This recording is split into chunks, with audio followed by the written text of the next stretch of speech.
TI verde é a expressão da moda no setor de tecnologia. Mas, modismos à parte, usuários e empresas se tornam cada vez mais conscientes sobre o uso e descarte de aparelhos eletrônicos. Esta consciência contribui para que os consumidores tenham um perfil ativo e responsável pelo meio ambiente. Esta mudança de comportamento pode contribuir para reduzir impactos ambientais no futuro bem próximo.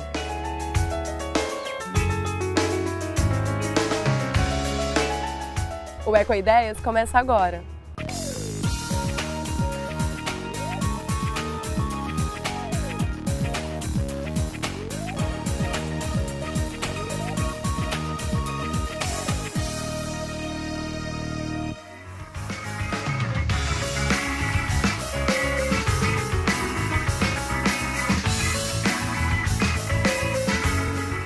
Luciane Faria trabalha em uma empresa de tecnologia da comunicação e utiliza a TI verde em seu dia a dia.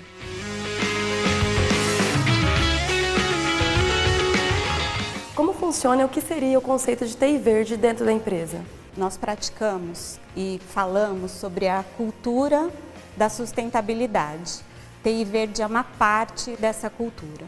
Então, TI verde está muito relacionado a que equipamentos nós utilizamos, como nós utilizamos e como são nossos processos de trabalho que usam tecnologia. E como essa tecnologia verde, então, e suas facilidades podem beneficiar uma corporação e também economizar recursos dentro dessa corporação? A nossa humanidade, pelo menos essa parte que a gente conhece bem, caminha e vive essa tecnologia, às vezes sem saber como ela acontece, mas a todo momento a gente está vendo as pessoas conectadas. Então a comunicação, ela tem que estar online, então você citou a intranet, tarifações, enfim, tudo que a gente usa muito através dessas novas mídias, que é o online, então isso é a tecnologia. E qual que é a grande vantagem disso? A gente está atendendo uma demanda do nosso público. Eu vou me comunicar de forma mais integrada com a necessidade desse público.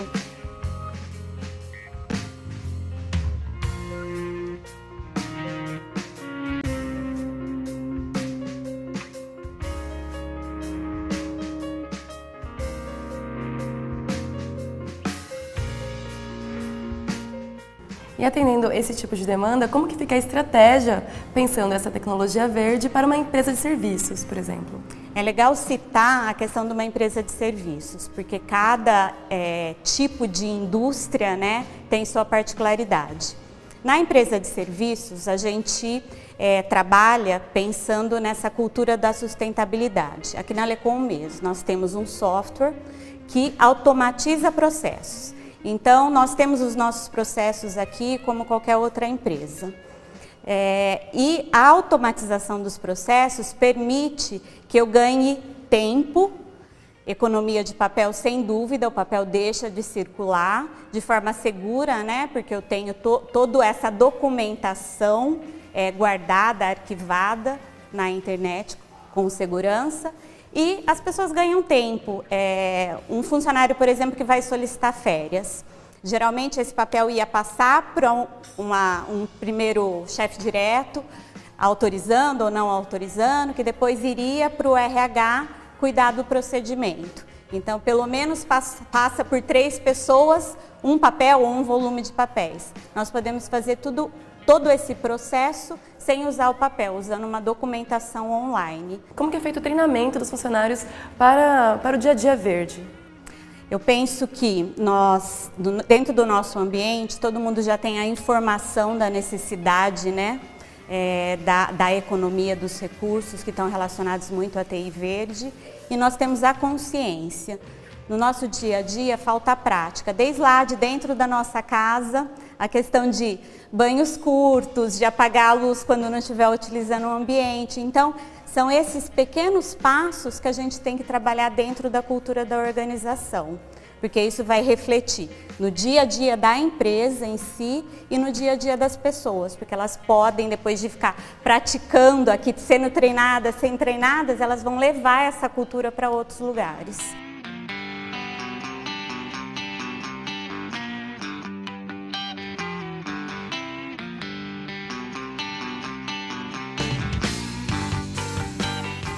Então, como que você vê os benefícios dessa tecnologia verde, dessas mudanças dentro das corporações para o meio ambiente?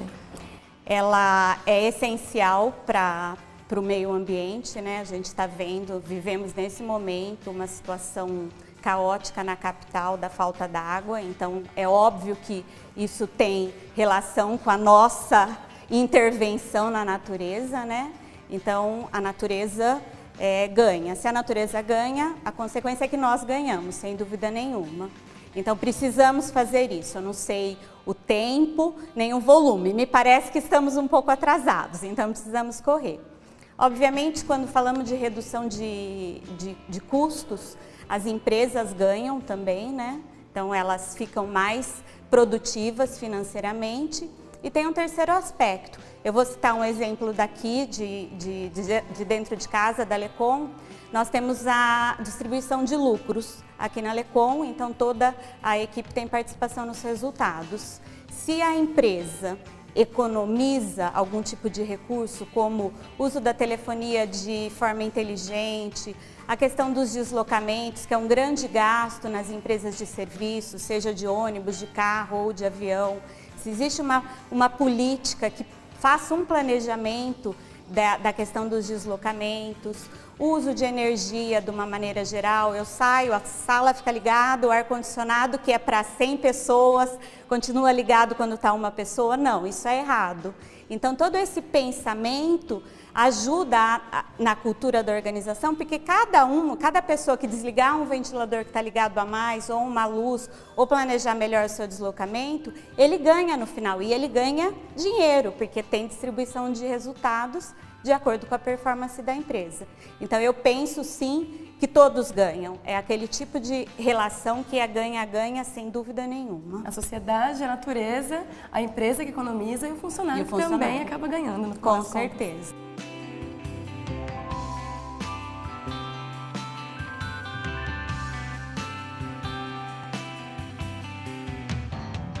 Fazer o descarte de produtos tecnológicos e utilizá-los de maneira consciente tem sido um dos grandes desafios do século XXI. Saiba mais em nosso próximo bloco.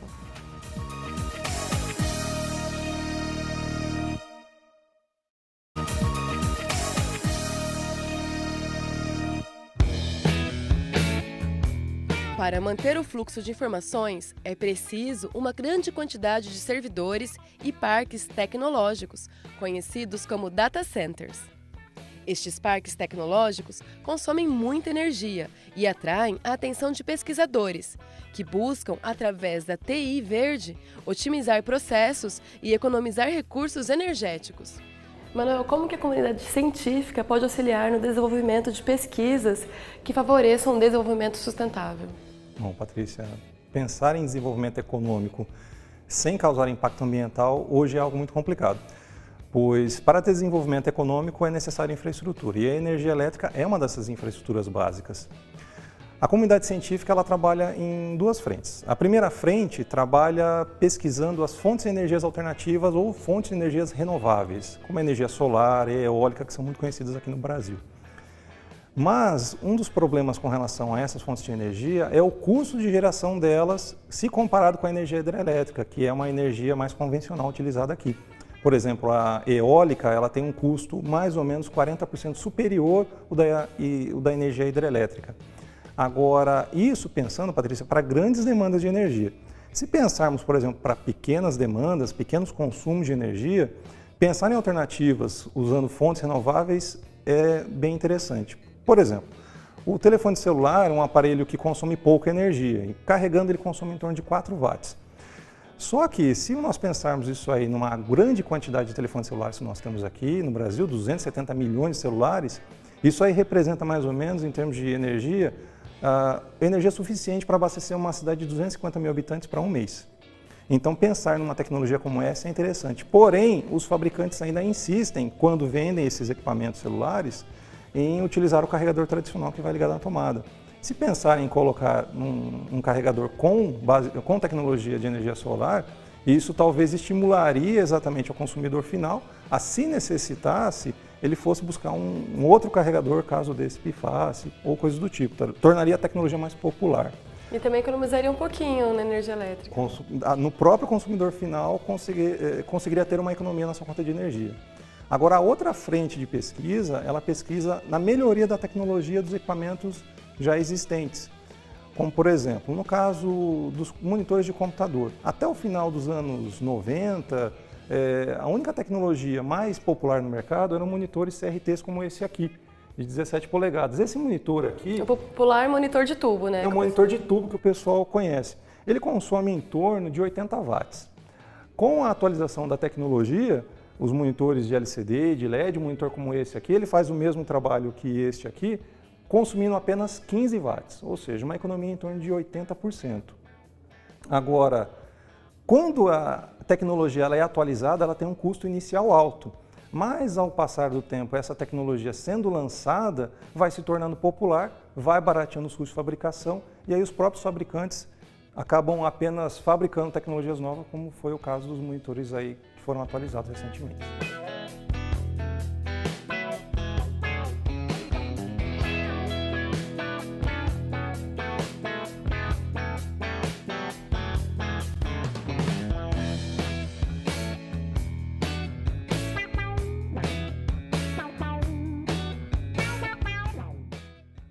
E como que o crescimento dos data centers pode influenciar o meio ambiente? Olha, só para você ter uma ideia, um único computador ligado, ele é responsável pela emissão de 1 milhão de CO2 na atmosfera por ano. Recentemente nós tivemos uma atualização dos data centers para uma nova tecnologia que é chamada computação em nuvem. E isso tem o objetivo de fazer o quê? De fazer com que as empresas de certa forma, transfiram as informações dos seus data centers locais para um data center especializado que ficaria na nuvem, como é dito o nome da tecnologia. Só que isso, Patrícia, às vezes acaba acontecendo de forma gradativa. Não são todas as empresas que podem, de forma parcial ou total, transferir os seus dados. Pois muitas empresas, às vezes, não utilizavam ou não tinham grandes data centers, pois não eram necessários e hoje precisam. Por exemplo, o caso das emissoras de televisão. Hoje em dia, com a edição de vídeo através de softwares, de computadores, o que acontece? Um vídeo, quando ele é um arquivo de áudio e vídeo, quando ele chega na emissora, ele não vai mais, como ele antigamente, para a prateleira e ficava lá sem consumir energia. Agora ele vai para um computador que precisa ficar ligado para que aquele arquivo de áudio e vídeo fique disponível. Com isso, existem novas, ou seja, necessidades para as empresas. E talvez a tecnologia em nuvem não acabe atendendo a essas empresas.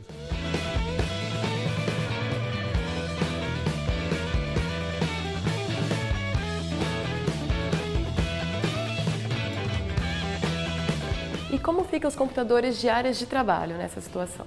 Os computadores de área de trabalho, eles ficam, às vezes, imaginando-se que eles não são um grande consumidor de energia.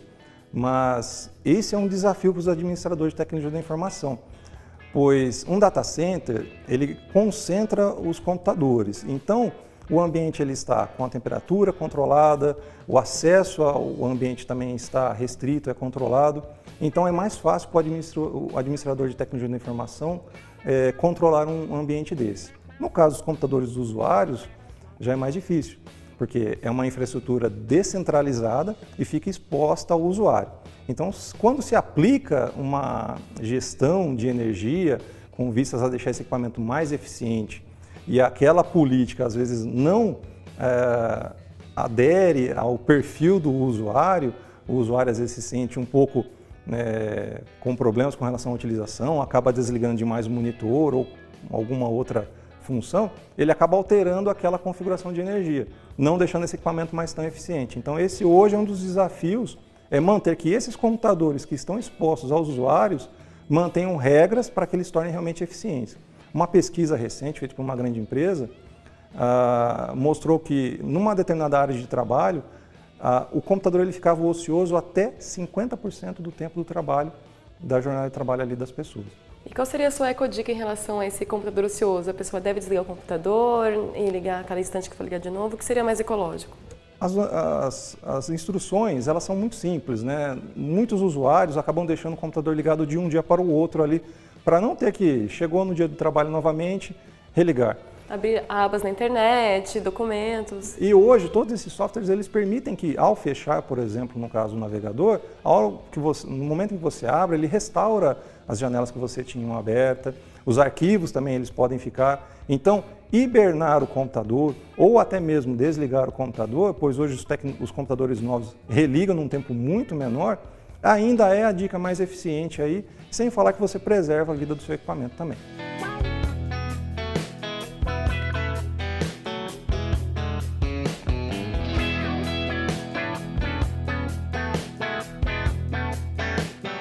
Além das empresas, o consumidor tem papel fundamental na hora de manter um ambiente saudável. Uma alternativa é a utilização correta dos ecopontos. Saiba mais em nosso próximo bloco. O Ecoideias volta já!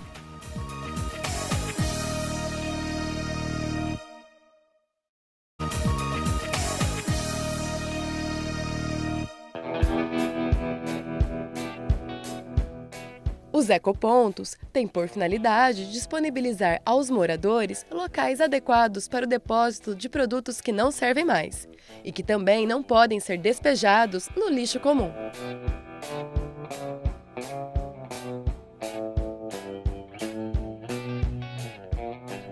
Bom, os ecopontos são locais onde o município pode levar até 1 metro cúbico de material, né? Tanto material de construção como recicláveis, volumosos, materiais inservíveis, né?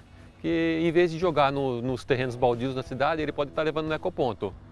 Bom, os ecopontos são locais onde o município pode levar até 1 metro cúbico de entulho, materiais volumosos, tipo guarda-roupa, geladeira, máquina de lavar, fogões inservíveis, colchões e recicláveis. Os ecopontos são importantes para a cidade para que o município não jogue em qualquer terreno baldio esse tipo de material, principalmente os eletrônicos. Os eletrônicos também a gente pode receber nos ecopontos e ele tem o destino correto dele depois. A cidade, de acordo com a lei estadual, não pode ser colocado nenhum tipo de resíduo a céu aberto. E por isso a prefeitura, né, nós temos sete ecopontos no município hoje, para deixar uma cidade mais limpa e mais bonita para o município. Bom, os materiais inservíveis, tipo colchão, guarda-roupa, são levados para o aterro sanitário em Bauru, tem um local próprio para isso lá. Materiais recicláveis são doados às cooperativas em Bauru, que a gente tem 3 cooperativas hoje, e os materiais eletroeletrônicos está sendo feito um processo de licitação para ser descartado corretamente, pois eles têm que ter a descontaminação dos resíduos, né?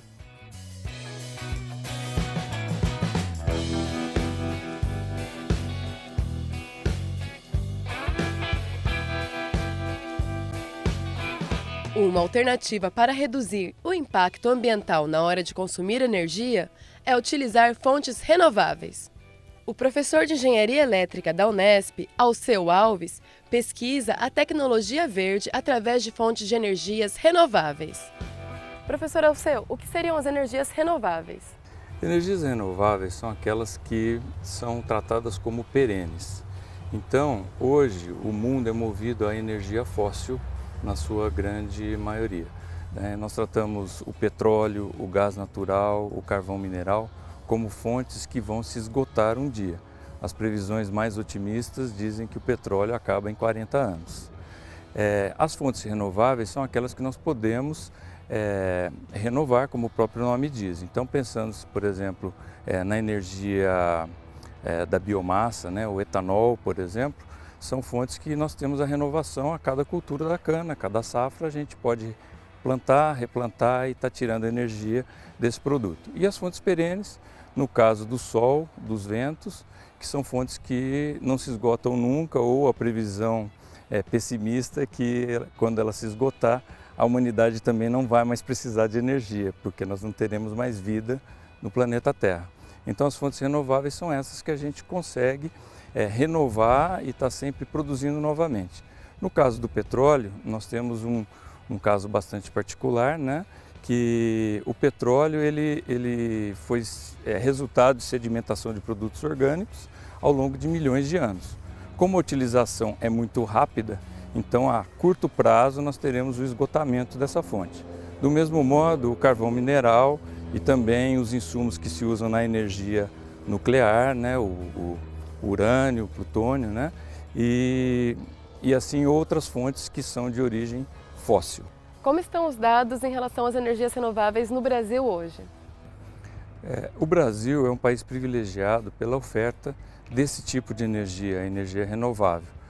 Se nós olharmos do ponto de vista da energia elétrica, a energia elétrica no Brasil é obtida a partir de uma fonte limpa, que é a fonte hidráulica, prioritariamente, que ocupa aí uma posição privilegiada em termos de mundo também. E nós temos mais de 85% da nossa matriz de energia elétrica baseada em fonte hidráulica. Olhando por conta das outras fontes de energia, outro tipo de consumo, por exemplo, no transporte, apesar da nossa matriz ser uma matriz rodoviária, essencialmente, nós temos o etanol, nós temos o biodiesel, que são produtos renováveis também, obtidos a partir de matéria que a gente pode renovar a cada safra, né?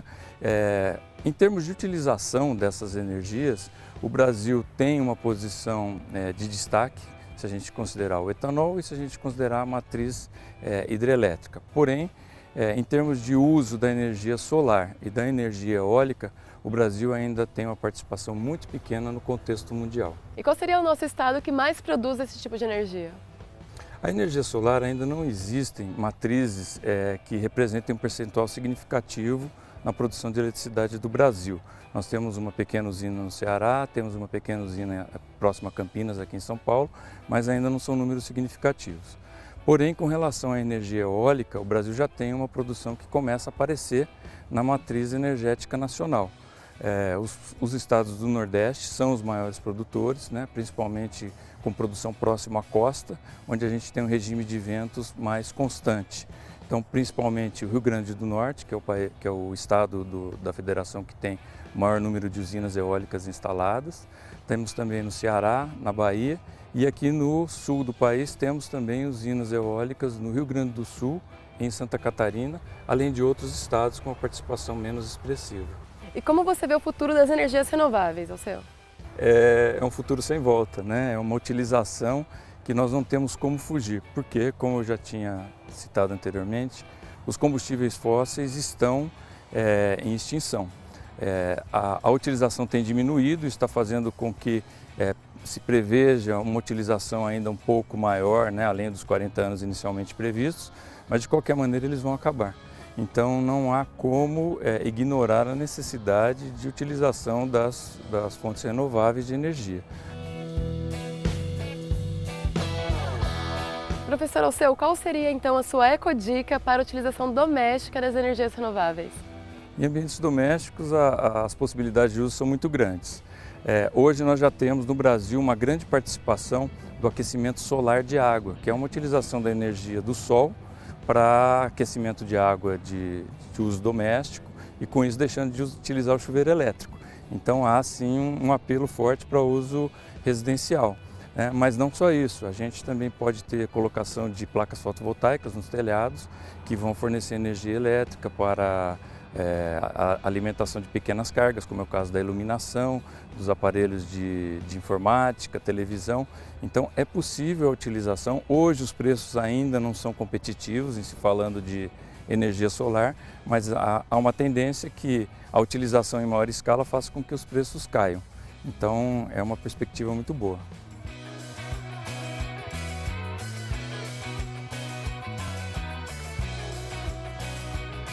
No programa de hoje, vimos a importância de se pensar a tecnologia sem esquecer do meio ambiente, através do TI Verde.